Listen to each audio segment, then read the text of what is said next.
yenə də qərar qüvvəsində qaldı. Tofiq Yaqublu'nun 9 il müddətinə azadlıqdan məhrum edilməsi haqqında qərarı Apellyasiya Məhkəməsi qüvvəsində saxladı.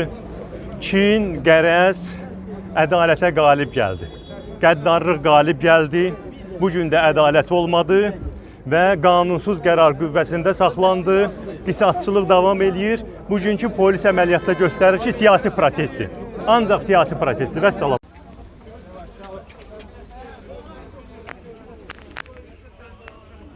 Bugün artıq 10 gündür ki, aclığı dayandırıb, amma həqiqətən də görünür, çox özünüz də görünür, məhkəmə zalındakiler də ki, çox zəifdir, Hətta özü belə bildi ki, yenə baş gicəllənmələrim qalır, amma yəni mütəmadi həkim yanına gedə bilmədiyi üçün ona lazım o tibbi müdaxilələr olmur ki, onun üçün çox önəmlidir. Çünki 40 gün aclıq etmək və 65 yaşındakı Tofiq Yaqublu üçün çox böyük bir səhhəti ilə bağlı çox ciddi zərər vurub və çox əsəbidir, amma normalda da adam əsəbi olar belə. Yəni hətta sağlam adam belə olsa bu qədər sübutların, faktların qabağında yenə günahsız olaraq yəni azadlıqdan məhrum edilsə əlbəttə ki, əsəbi olar. Bir də ki, acılıqdan sonra Tofiq Yaqubun bu vəziyyəti yenə də çox əsəbi idi, çox gərgin idi.